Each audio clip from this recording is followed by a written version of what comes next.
Halo semuanya, hari ini kita ngobrol-ngobrol sama Chandra Liao. Apa kabar, Chan? Lumayan. Lumayan ya. Lumayan. Nggak bisa bilang baik ya.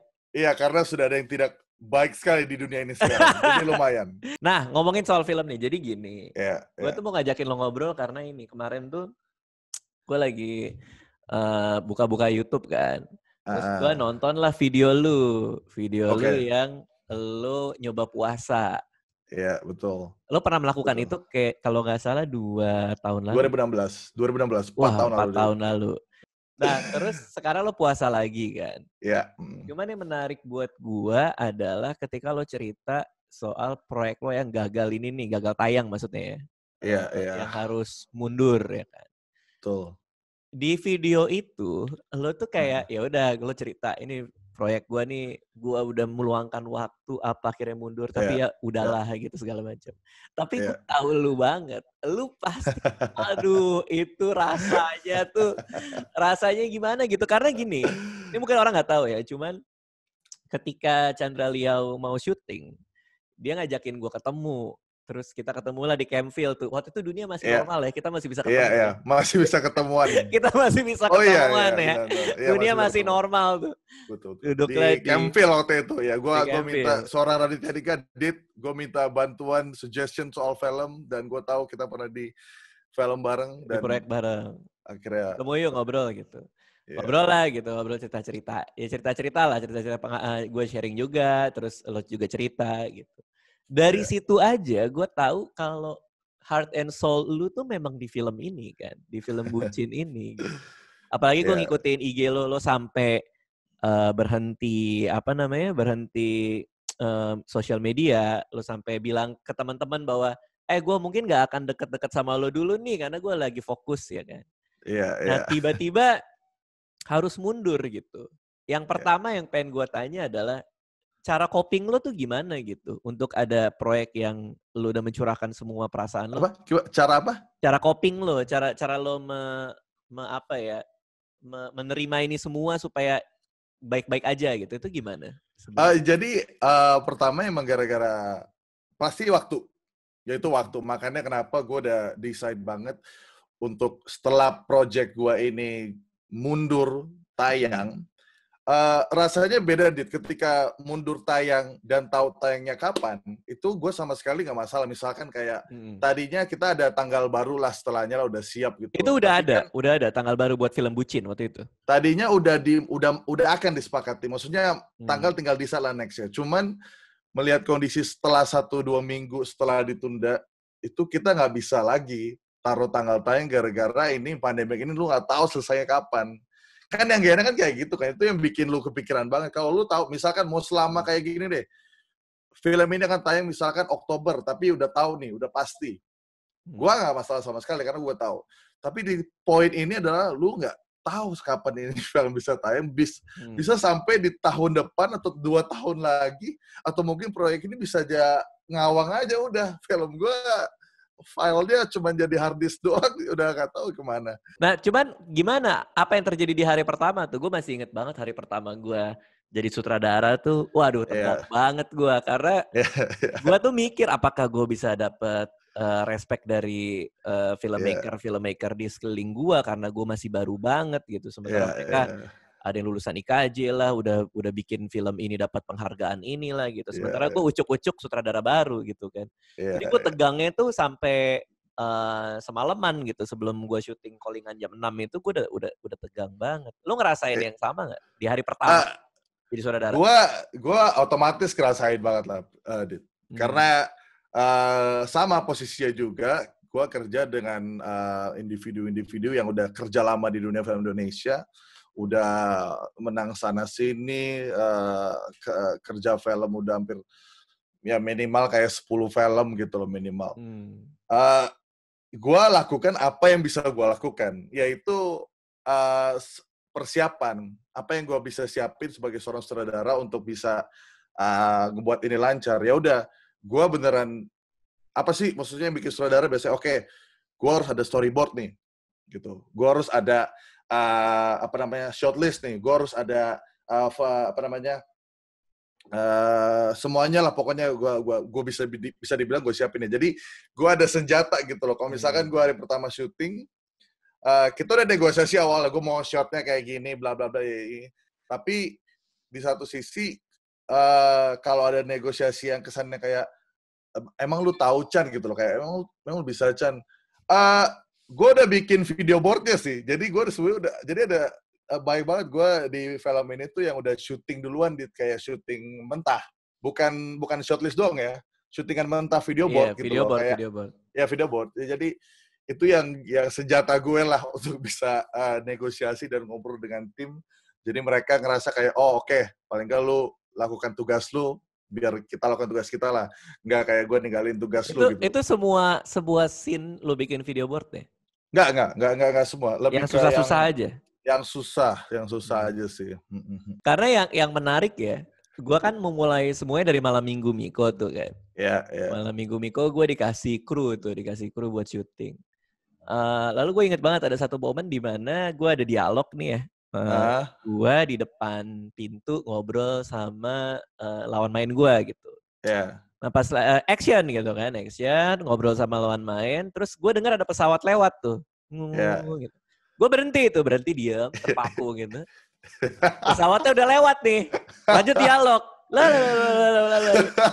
Terus udah kan, cut gitu. Nah, si Mas Heru, gue nggak tahu lo syuting sama Heru nggak ya waktu di single ya, gue lupa deh. Si anak sound gue, si Heru bilang kayak, oh makasih bang tadi udah berhenti pas lagi pesawat. Karena kalau enggak dia pasti udah gini-gini nih tadi. Iya. Cuma maksudnya buat gua itu salah sebagai pemain gitu. Karena gua jadi nggak di situ kan. Ngerti gak sih maksudnya? Iya. Tapi kalau acting kan lo harus ada di situ gitu. Betul. Karena gua masih menyimpan otak penyutradaraan gua, sehingga gua pas syuting Malam Minggu Miko itu begitu action, gua kayak ini ada pesawat nih, gua harus berhenti nih. Karena nanti gue di editing ribet nih pas ini. Jadi gue diem dulu ya. Habis itu gue malah gitu, ngerti gak sih? Iya, sama gak ngerti. sih? Itu salah sih sebenarnya. Sama. Tapi ntar, satu poin juga, Dit. Sebenarnya salah di sini tuh gue mau kasih argumen gue ya. Oke. Gue mikir, iya benar, kita sebagai pemain harusnya tetap stay in karakter, walaupun kita sutradara, kita waktu saat lagi main di depan layar, di depan kamera, kita terus lakukan tugas kita sebagai aktor, jangan tiba-tiba berubah di tengah gitu loh. Oke. Tapi ya, gue tuh kaget ketika gue ngelihat satu film, dan ini levelnya tuh bukan film-film Indonesia lagi, tapi udah Hollywood, yaitu Tropic Thunder. Tahu kan filmnya? Tahu, Ben Stiller. Dia ngedirect kan? Dia ngedirect dan main. Oke. Lawan mainnya tuh Robert Downey Jr. ya. Itu lucu banget tau film itu. Itu lucu banget. Lu pernah lihat B-roll-nya nggak? Pernah lihat behind the scene-nya nggak? Nggak. Gimana tuh? Nah, ini kayaknya baru keluar juga. Jadi, Ben Stiller lagi scene di mana si Robert Downey Jr. itu dia berperan sebagai orang hitam kan di sana kan? Iya, blackface ya. Ya, blackface. Dia lagi dialog yang sama si Ben Stiller yang gue lupa tuh, dia cukup ikonik, tapi gue lupa yang I know you're a dude that to be another dude that disguise as another dude, gitu-gitulah. Iya. Nah, gue pas ngeliat B-roll-nya, mereka tuh rilis satu whole take shotnya Ben Stiller dengan Robert Downey Jr. bersamaan. Nah, si Ben Stiller-nya, ini yang gue kayak, anjir, ini beneran aktor sih maksud gue ya, Ben Stiller ya. Dia kan direct, dia kan lagi acting jadi setengah Simple Jack gitu kan, yang agak setengah goblok-goblok gitu kan. Jadi dia kayak, who are you? Gitu kan. Terus Robert Downey Jr. acting, bla bla bla. Terus dia ngelihat ada yang salah nih di dia nih, di si Robert nih. Di dialognya? Di dialognya salah, cuman dia di situ patah karakter. Dia patah karakter kayak, who are you? Bla bla bla bla. Ulang lagi ya, serba lagi ya. Oke, langsung lagi. Who are you? Gitu loh. Jadi gue ngerasa itu nggak apa-apa gitu ya. Itu yang sutradara emang masih punya wewenang untuk bisa merubah di saat kondisi kita kayak gini gitu loh. Saat lagi main dan sambil ngedirect. Cuman mungkin levelnya itu ada batasannya gitu loh. Mungkin sampai di take di situ nggak boleh keep roll terus sampai yang lu mau gitu. Maksudnya sebagai director gue ngerasa kayak yang lu lakukan itu masih di level yang aman gitu loh. Nggak kesannya kayak nggak tahu diri nih gitu loh. Tapi yang menarik adalah waktu gue syuting Bucin ya. Gue nggak tahu lu, gue tuh selalu punya monitor kecil di depan gue persis waktu gue lagi acting. Jadi kamera dari sini, gue mesti karakter lawan gue di sini, gue mesti ketemu sana. Ini acting gue di sini. Kamera gue preview gue di sini kecil, ada kamera dari sini. Gue acting kan kayak misalnya gue sama si Jo kayak, Jo, lu kenapa sih hari ini? Gue liatin kamera, Jo acting begitu, Jo acting sendiri ke sini kayak, iya nih gue lagi ribut nih sama si ini. Oh gitu ya, bla bla bla bla bla. Gue liat lagi kayak gimana si Jo-nya. Jadi kiri kanan itu lucu sih. Gue sih nggak sampai kayak gitu. Kalau gue secara teknis, ini mungkin makan waktu lebih lama ya. Jadi kayak begitu cut gitu kan, gue ke meja director terus di roll lagi semuanya. Tapi emang makan waktunya lebih lama. Kayak cara lu lebih cepet dah. Jadi di depan lu langsung tinggal lihat gitu kan. Iya. Tapi balik lagi komunikasinya, karena nggak semua Jo Phil kan teman. Jadi maksudnya di saat itu kayak dia ngertiin gue juga. Ada mungkin kalau bisa gue main sama siapa, aktor siapapun itu, nggak mau tuh gue kayak gini. Iya. Karena dia ngerasa off pasti ya. Kayak. Iya, makanya komunikasi balik lagi penting. Tapi gue jadi inget, Dit. Karena buat ya lu semua nih yang lagi nonton sekarang ya, Raditya Dika itu tipe yang buat kalian, oke, dia itu komedian yang lucu. Tapi kalau udah syuting, dia tuh diem banget. Nggak cuma syuting doang sih, di kehidupan nyata juga gitu ya. Ya, gue ngerasa banget gara-gara gue tahu itulah yang ada di otak dia tuh mikirin semuanya, waktu, lighting, suara, segala macam. Oh iya sih, gitu. Gila itu gue ngerasain banget gitu. Iya, karena orang taunya bercanda ya, komedian, stand up komedi apalah gitu.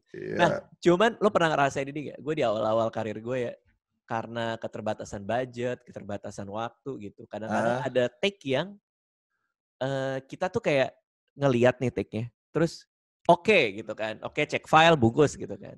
Tapi kadang tuh ada yang gue udah oke. Tapi gue masih mikirin tuh setelah take berikutnya.